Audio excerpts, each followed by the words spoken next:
We are talking all things credit for today's video. And despite misconceived opinion, you don't need to have exceptional credit to purchase a home. There are different guidelines for different lenders and different types of loans, different programs. It's all very customized to what your needs are. I was actually talking to a trusted lender the other day, and there are 29 different factors that go into a custom payment quote. Don't try to qualify yourself. They're the experts. That is their field of knowledge. Rely on them. So as I was planning for this video, I did what maybe most people would do, ask ChatGPT what the minimum credit scores are for buying a home.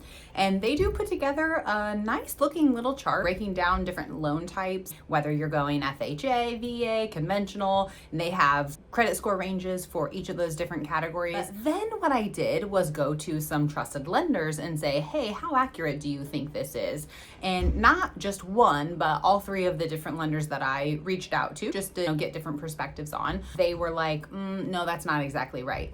So that is one of the big things that I want to emphasize, and one of the reasons why I always encourage my clients to start the pre-approval process, even if they're not ready to buy yet, even if they don't have a house they like yet. Just starting the pre-approval process is what begins the educational component of things. A lot of people are concerned about reaching out about a pre-approval. I think out of fear that if the lender checks my credit, that might impact things. One, a lot of lenders will just do a soft pull out of the gates. That doesn't affect your credit at all. So that's just a conversation that I would recommend if you are hesitant, unsure of what your credit would be. Tell your lender, hey, we're kind of curious about this home buying process. We don't have a house yet, but we're just trying to be proactive. Let the lender know that you'd like them to start with just a soft pull so they can look things over and then end up giving you some guidance.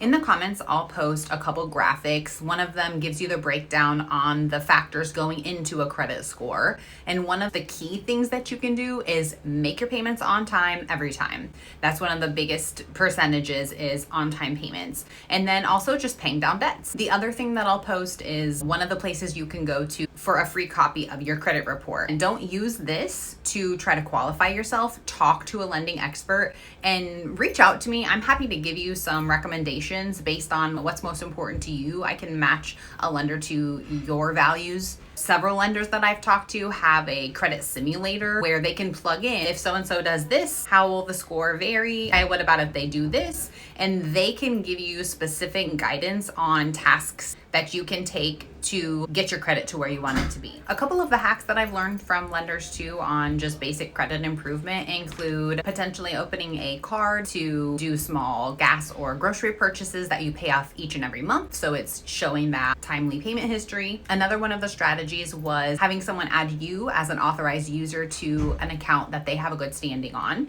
and that retroactively applies their credit history to yours. Now, I'm not saying to go out and do all of this. I'm saying check with an expert and they're going to give you the best strategy for your personal circumstances. The biggest thing I want you to take away from this is credit doesn't have to be a deterrent. Chances are it's not as bad as you think, first of all. And then second of all, a soft pull is going to tell you either way, whether it is or isn't. Credit score does have an impact on what your monthly payment would be. So taking steps proactively before you even find a home that you love to clean that credit up and boost that score even a little bit, that could mean a big change in what's coming out of your pocket each month. As always, if you wanted to dive in deeper on any of these topics, whether credit related or just any of the other questions you have about purchasing a home, please feel free to reach out. I'm always here to help.